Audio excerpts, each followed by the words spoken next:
lepas aja semua kostumnya ya Pak ya. Boleh, boleh, boleh. Selamat siang, berjumpa lagi dengan acara Bincang Santai Kantor Imigrasi Kelas 2 Non-TPI Kediri. Hari ini hostnya saya, Dinda, dengan teman bincang kita siang ini adalah Bapak Alfian Hasibuan. Selamat siang, Bu Dinda. Selamat siang, Bapak. Mohon izin Bapak bisa memperkenalkan diri Bapak Ucok mengenai identitas standar nama, tinggal, pendidikan, Bu Dinda karirnya. bisa aja ini Bu Dinda. Izin diri Bu Dinda, nama saya Alfian Hasibuan. Bisa dipanggil dengan Pak Ucok. Asli saya dari Wonogiri. Ya, sebelumnya saya dinas di kantor imigrasi ini. Saya dinas di imigrasi Pati. Mbak ya, Pati saya sebagai pejabat imigrasi masuk seksi Inteldaki, Mbak. Ya, Januari 2020 saya pindah ke kantor imigrasi Kediri menjabat sebagai kasubsi izin tinggal, Mbak. Jadi Januari sampai November baru 11 bulan, Mbak. Oh iya, Mbak. Anak saya 3, Mbak. Informasinya bermanfaat sekali, Bapak.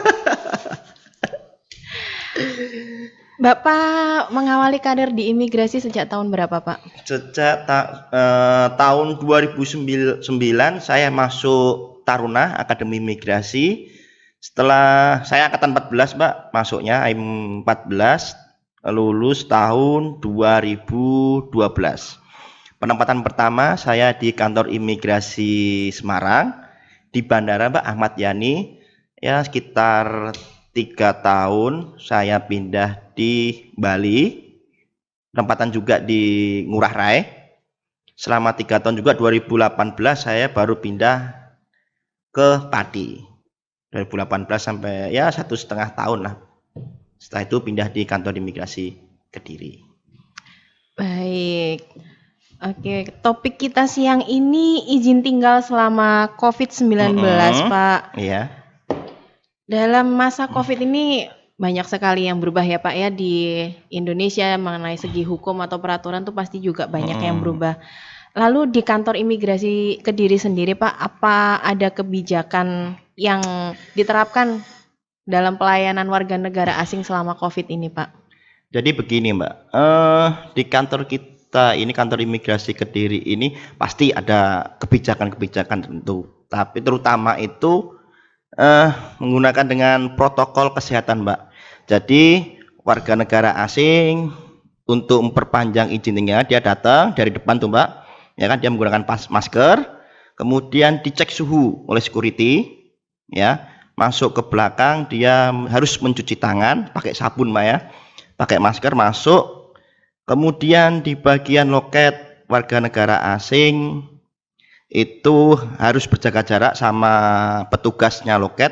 Oh iya Mbak, saya satu lagi Mbak, di depan meja di meja loket itu ada mika Mbak, ya, itu untuk jarak antara petugas dengan warga negara asing tersebut Mbak. Intinya dari ini sebenarnya kita kantor imigrasi Kediri ini protokol kesehatan itu harus diperhatikan. Protokol kesehatan ya Pak ya yang Mbak. utama. Jadi kalau ada warga negara asing yang masuk ke Indonesia itu dia harus karantina dulu atau gimana Pak sebelum datang ke. Jadi gini Mbak, warga negara asing kalau setelah mendapatkan visa dari direktorat ya Mbak ya, dia datang masuk bandara, terus dia datang ke Indonesia itu harus 14 hari di rumah. Ya maksudnya rumah itu sponsornya dia, harus 14 hari. Setelah itu baru ke kantor untuk perpanjang. Harus karantina mandiri dulu karantina ya Pak mandiri, ya 14 hari. hari.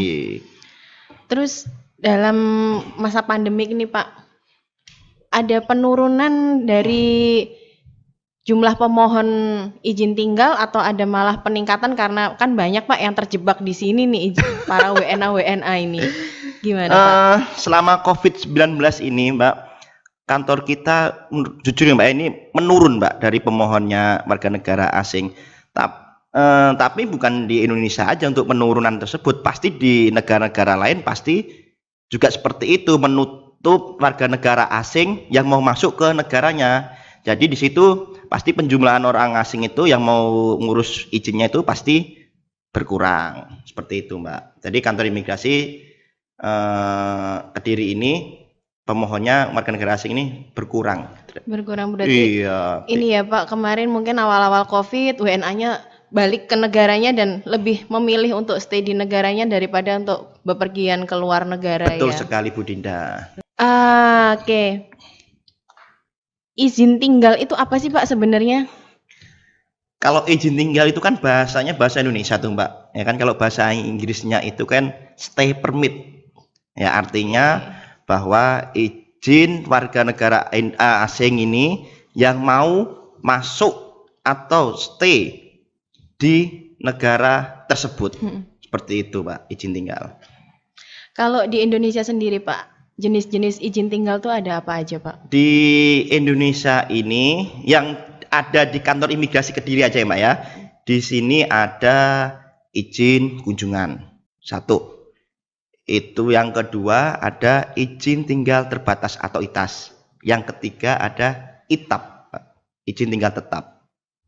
Seperti itu. Oke. Dari ketiga jenis itu Pak, ada perbedaan masa tinggalnya, perbedaan peruntukannya atau gimana Pak? Jadi untuk izin tinggal kunjungan itu Mbak, ini ada 30 hari dan 60 hari peruntukannya. Dan bisa diperpanjang 4 kali ya. Sampai 4 kali, itu selamanya 1 kali perpanjangan itu 30 hari. Sedangkan ITAS itu ada 6 bulan, 1 tahun, 2 tahun. Maksimal tinggal di sini adalah 6 tahun, Mbak.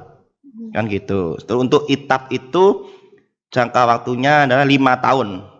Apabila ada perpanjangan itu ini ya, apa namanya, untuk tertentu aja. Yang penting dia 5 tahun di sini stay. Oke, berarti mungkin kalau yang izin tinggal kunjungan tuh untuk orang yang ya hanya sekedar berkunjung di sini, tidak ada jangka waktu lama, misal seperti berkunjung ke keluarga, terus betul. kemudian kayak kalau di wilayah Kediri sini ada kursus pare itu ya Pak. Kursus pare, terus kalau untuk ITAS sendiri ada tuh Mbak apa namanya di pondok ya, pondok pesantren itu kebanyakan juga ITAS. Terus warga negara Timur Leste yang mau di kesehatan ya kalau nggak salah itu perawat itu ya, itu menggunakan ITAS seperti itu. Kalau untuk penyatuan keluarga bisa menggunakan ITAP seperti itu. Berarti kalau yang digunakan sama pelajar sama santri itu ITAS pendidikan ITAS, gitu pendidikan, ya Pak. Benar, seperti itu. Baik. Kemudian dari pemerintah pusat sendiri Pak, apakah ada kebijakan yang diterapkan dalam masa pandemik ini? Jadi untuk pusat sendiri Mbak, dari Kementerian Hukum dan HAM melalui Pusat Direktorat Jenderal Imigrasi mengeluarkan Peraturan Menteri Hukum dan HAM nomor 26 tahun 2020. Itu yang paling terakhir ya Pak? Iya, ya? terakhir. Dan satu lagi Mbak, SE tentang izin tinggal. Itu dikeluarkan oleh Kementerian Hukum dan HAM. Iya Mbak, ya? Seperti itu. Kita masih ini Mbak apa namanya ya, untuk saat ini kita berpedoman seperti itu. Kemudian dalam peraturan menteri tersebut Pak, kebijakan izin tinggal seperti apa Pak yang diterapkan? Apakah warga negara asing dibebaskan nggak usah ngurus izin tinggal atau gimana Pak? Jadi untuk peraturan itu sebenarnya gini Mbak, di situ untuk ini selama COVID-19 ini ya Mbak ya. Jadi warga negara asing itu masuk ke Indonesia itu tidak boleh, kalau dulu Mbak ya, ini pembanding aja Mbak. Dulu itu pemerintah Indonesia seluruh warga negara asing terutama 169 negara itu bisa masuk menggunakan bebas visa kunjungan dan visa on arrival.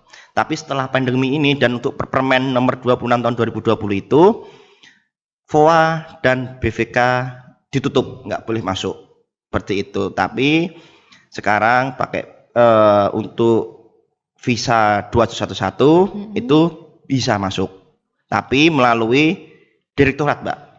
Direktorat Jenderal Oke. Imigrasi seperti Jadi itu.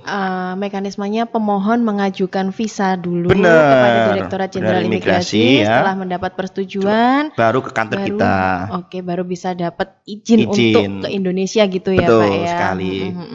Terus kemudian untuk itu, Pak, eh, kondisi pandemi ini kan banyak juga negara-negara yang melockdown negaranya, sehingga ada beberapa warga negara asing Mm-mm. yang mereka istilahnya terjebak di Indonesia, mereka nggak Mm-mm. bisa kembali ke Mm-mm. negaranya. Mm-mm. Itu gimana, Pak, mengenai peraturannya? Dari kita ngomongnya dari kantor saya, Mbak, ya, kantor imigrasi Kediri nih ya.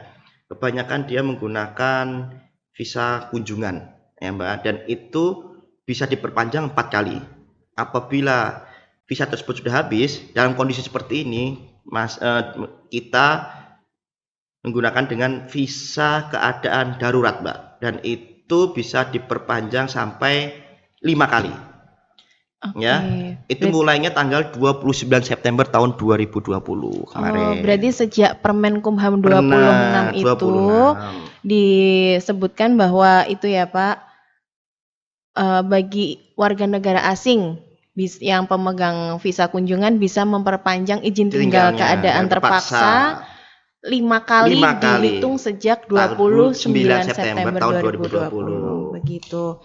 Lalu kalau yang itu, Pak, pemegang ITAS dan ITAP yang masih bisa diperpanjang, apakah bisa menggunakan izin tinggal keadaan terpaksa itu atau mereka gimana, Pak? Jadi kalau izin tinggal ITAS ya, Mbak, ITAS dan ITAP itu masa berlakunya masih, itu tidak bisa menggunakan dengan izin tinggal keadaan darurat. Jadi sebelum masa berlakunya habis, ya dia harus memperpanjang izin tinggal tersebut, gitu, Mbak. Intinya nggak bisa untuk pakai izin tinggal terpaksa, keadaan terpaksa. Seperti itu. Oke, berarti pemegang ITAS dan ITAP selama masih bisa diperpanjang, ya diperpanjang. Dia harus memperpanjang izin tinggalnya. Betul. Baik.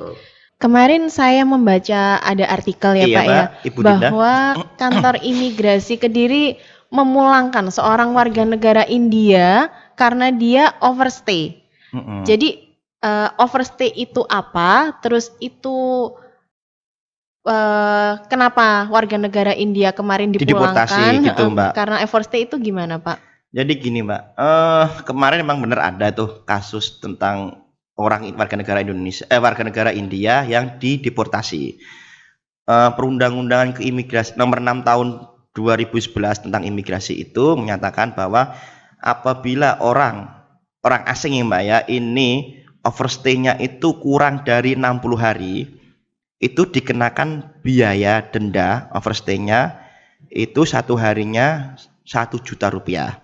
Apabila overstay-nya lebih dari 60 hari itu dikenakan deportasi.